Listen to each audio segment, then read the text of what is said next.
بسم اللہ الرحمن الرحیم۔ السلام علیکم۔ حضرت علی اور ایک مجوسی کا قصہ۔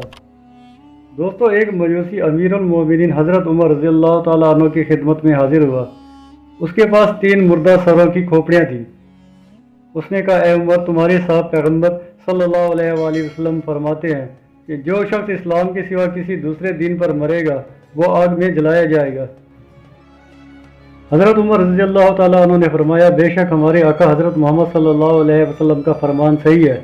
یہ سن کر اس مجوسی نے وہ تینوں سر نکالے اور کہا، یہ سر میرے باپ کا ہے، یہ سر میری ماں کا ہے اور یہ سر میری بہن کا ہے۔ یہ تینوں مجوسی دین پر مرے ہیں۔ میں اپنا ہاتھ ان کھوپڑیوں پر رکھتا ہوں تو مجھے گرمی محسوس نہیں ہوتی، یعنی آپ کے پیغمبر کے قول کے مطابق ان کھوپڑیوں کو گرم ہونا چاہیے کیونکہ یہ آگ پر پیش کی جاتی ہیں۔ یہ سن کر حضرت عمر رضی اللہ تعالیٰ عنہ نے اپنے خادم کو بھیج کر حضرت علی کرم اللہ وجہ الکریم کو بلایا۔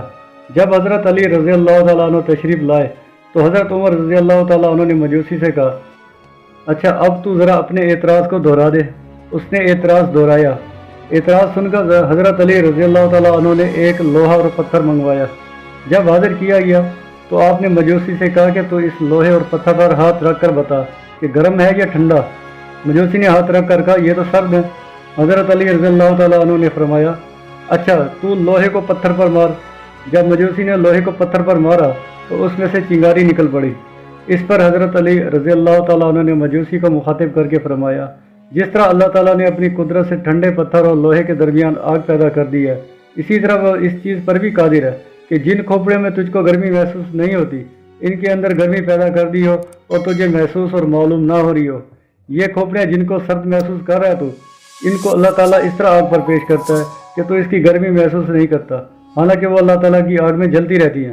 یہ بات سن کر مجوسی لاجواب ہو گیا۔ ایک گورکن کا قصہ۔ حضرت عمر بن مسلم رحمۃ اللہ علیہ کا بیان ہے کہ ایک گورکن نے اپنی زندگی کا واقعہ اس طرح بیان کیا کہ میں نے ایک مرتبہ 3 مردوں کے لیے لگاتار قبریں کھودی۔ میں 2 قبروں کو کھود کر تیسری قبر کھود رہا تھا کہ مجھے شدید گرمی محسوس ہوئی۔ میں نے قبر پر کمبل ڈال دیا اور نیچے اس کے سائے میں بیٹھ گیا۔ اس دوران میں نے یہ عجیب و غریب منظر دیکھا کہ 2 شخص شہابی گھوڑے پر سوار ہو کر آئے اور پہلی قبر پر کھڑے ہو کر ایک شخص نے دوسرے شخص سے کہا، لکھ۔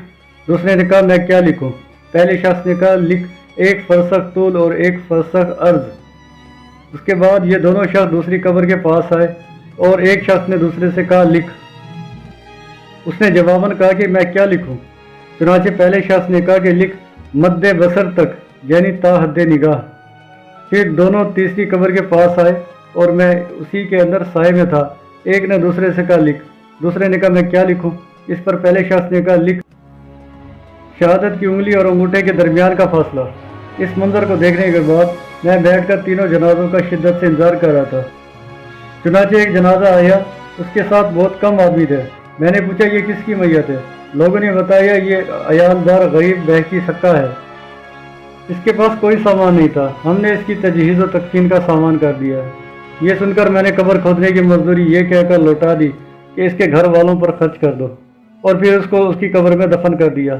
پھر دوسرا جنازہ آیا، اس جنازے کے ساتھ سوائے اٹھانے والوں کے اور کوئی نہ تھا۔ یہ جنازہ اس دوسری قبر کے پاس آیا جس کے بارے میں دونوں سواروں نے تا حد نگاہ کہا تھا۔ میں نے پوچھا، یہ کس کا جنازہ ہے؟ لوگوں نے بتایا، یہ ایک مسافر غریب الوطن ہے، نہایت بے کسی میں ایک گھوڑے پر مڑا پڑا تھا۔ چنانچہ میں نے اس کی قبر پر کوئی مزدوری نہ لی اور پھر وہ دفن کر دیا گیا۔ پھر تیسرے جنازے کے لیے عشاء تک انتظار کیا۔ عشاء کے بعد ایک جنازہ آیا۔ میں نے پوچھا تو لوگوں نے بتایا کہ یہ مشہور اور سرمایہ دار خاندان کی معتبر عورت کا جنازہ ہے۔ اس جنازے میں کافی احزام تھا، یعنی بہت سارے اس پہ لوگ تھے۔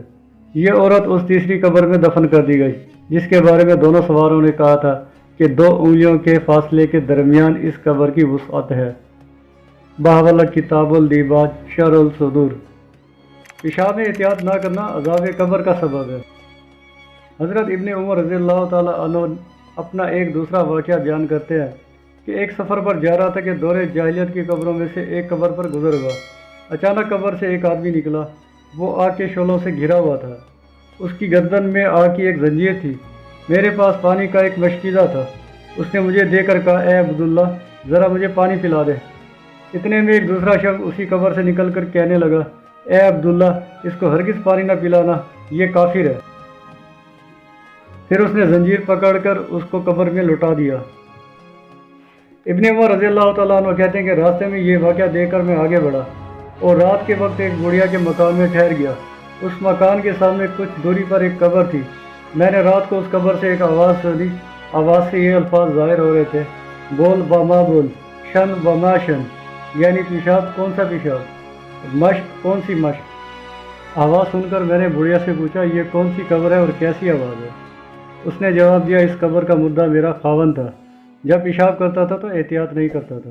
میں بارہا سمجھاتی تھی کہ تو جانوروں سے بھی بدتر ہے، کہ اونٹ جب پیشاب کرتا ہے تو ٹانگوں کو پھیلا لیتا ہے تاکہ پیشاب سے بچے، اور تو ذرا بھی احتیاط نہیں کرتا، لیکن یہ میری نصیحت پر عمل نہیں کرتا تھا، اور اب اس کا یہ انجام ہے کہ جب سے یہ مرا ہے برابر بول و ما بول چلایا کرتا ہے، یعنی پیشاب اور کون سا پیشاب، وہی جس سے احتیاط نہ کرنے کی وجہ سے آج عذاب اٹھا رہا ہوں۔